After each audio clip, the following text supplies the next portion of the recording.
اس حدیث کو امام ترمذی نے روایت کیا ہے، جس سے معلوم ہوتا ہے کہ انسان کی کامیابی اور ناکامی کا مدار اس پر ہے کہ وہ رمضان کے مہینے کو صحیح استعمال کرتا ہے یا نہیں۔ ایک اعتبار سے دیکھا جائے تو رمضان کا مہینہ ہمارے لیے اپنے آپ کو جانچنے کا ایک پیمانہ ہے۔ ایک انسان اپنے بارے میں دیکھے کہ میں پوری زندگی صحیح گزار سکتا ہوں یا نہیں، اور اس زندگی کے اختتام پر میں کامیاب ہو سکتا ہوں یا نہیں۔ پوری زندگی صحیح گزارنا،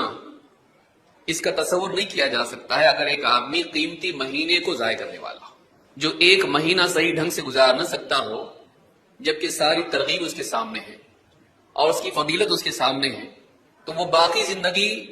کیسے صحیح گزار سکتا ہے؟ لہٰذا یہ ایک مہینہ ہم لوگوں کے لیے ایک اعتبار سے تربیت کا مہینہ بھی ہے، اور یہی مہینہ ہمارے لیے ایک اعتبار سے اپنے آپ کو، اپنے قد کو جانچنے کا مہینہ ہے۔ یہ بیدار ہونے کا مہینہ ہے کہ میں نے اتنا اہم مہینہ ضائع کر دیا، باقی زندگی میں زیادہ ضائع کروں گا۔ لیکن اگر اس مہینے کو آدمی صحیح گزار لے تو ایسا شخص نہ صرف اللہ تعالیٰ سے خوب اجر و ثواب حاصل کرتا ہے، بلکہ یہ شخص بقیہ مہینوں میں صحیح زندگی گزارنے کی استعداد اپنے اندر پیدا کرتا ہے۔ لہٰذا اس مہینے کے آنے سے پہلے ہم کو تیار ہونا چاہیے۔ آدمی امتحان سے پہلے تیاری کرتا ہے، سفر سے پہلے تیاری کرتا ہے، آپریشن سے پہلے تیاری کرتا ہے،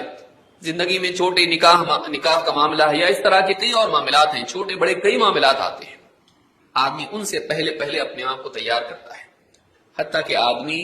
ٹرین اور بس کے آنے سے پہلے بھی اپنے آپ کو ریڈی کرتا ہے کہ کہیں میری ٹرین چھوٹ نہ جائے، میں اس سے پہلے ایسا ریڈی رہوں کہ جیسے ٹرین آئے میں ٹرین میں بیٹھوں، بس میں بیٹھوں اور پھر اپنی منزل کی طرف نکل جاؤں۔ اگر میں نے لاپرواہی برتی، ٹرین آئے گی، رکے گی، چلی جائے گی اور میں پلیٹ فارم پہ رہ جاؤں گا۔ آدمی زندگی کے ان معاملات میں تو بہت حساس ہوتا ہے، سینسیٹیو ہوتا ہے، خبردار رہتا ہے، لیکن آپ دیکھیے ہماری زندگی میں کتنے سال آ کے چلے گئے، کتنے رمضان آئے اور چلے گئے، اور ہم جہاں تھے وہی کھڑے ہوئے ہیں۔ یہ بہت بدقسمتی ہے کہ انسان زندگی کے ان قیمتی مواقع کو ضائع کرتے ہیں۔ یہ کیوں ہوتا ہے؟ کبھی اس وجہ سے ہوتا ہے کہ انسان کو واقعی اس نعمت کی قدر نہیں ہوتی ہے، کبھی اس لیے ہوتا ہے کہ انسان اپنی دوسری مصروفیات میں ایسا پھنسا رہتا ہے کہ واقعی کرنے کے کام نہیں کر پاتا ہے، کبھی اس وجہ سے بھی ہوتا ہے کہ اس کے مزاج میں دینداری نہیں ہوتی ہے،